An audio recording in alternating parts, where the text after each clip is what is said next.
बुद्धिमान मंत्री। एक बार की बात है, एक रियासत के मंत्री ने राजा को अपनी बेटी के विवाह समारोह में निमंत्रित किया। जब राजा अपने परिवार के साथ विवाह समारोह में पहुंचा, तो मंत्री उन्हें सम्मानपूर्वक विशिष्ट आसन पर बैठाने ले गए। तो मंत्री यह देखकर बहुत लज्जित हुआ कि एक सफाई कर्मी वहां बैठा हुआ था।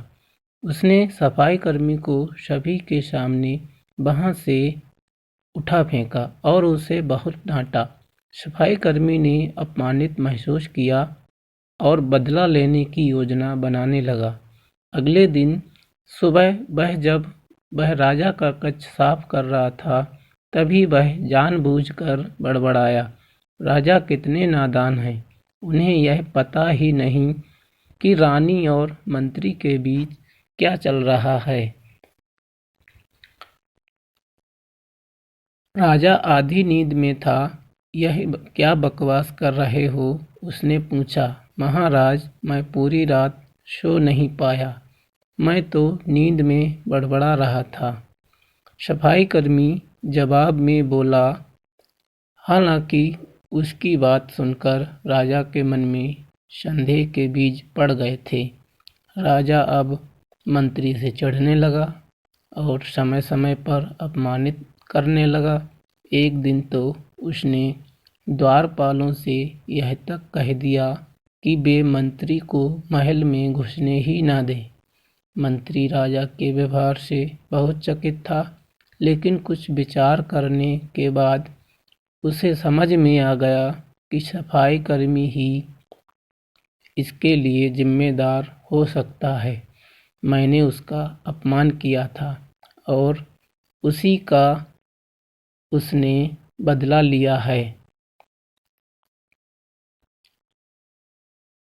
अब मुझे उसे दोबारा प्रसन्न करना होगा, तभी वह राजा की निगाह में मेरा सम्मान दोबारा दिला सकता है। मंत्री ने सोचा।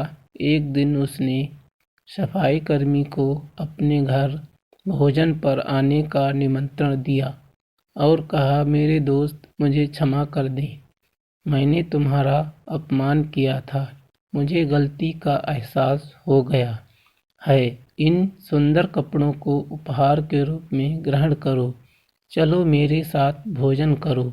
सफाई कर्मी प्रसन्न हो गया। वह सोचने लगा, मंत्री तो अच्छा आदमी है, मैंने ही उस दिन गलती दी थी।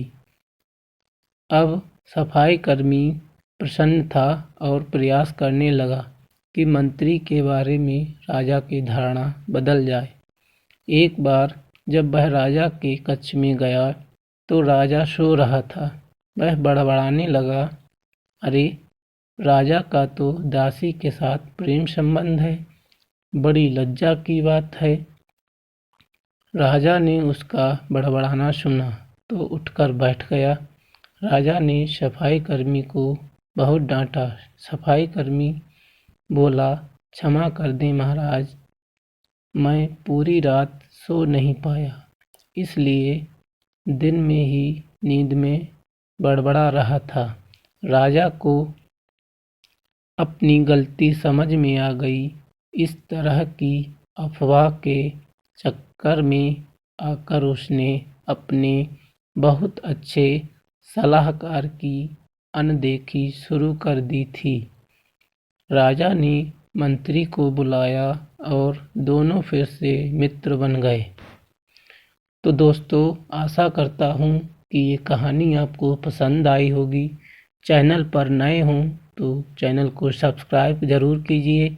आपका एक कहानी कैसी लगी हमें कमेंट करके ज़रूर बताइए। लाइक और शेयर करना तो बिल्कुल ना भूलिए। कहानी सुनने के लिए धन्यवाद।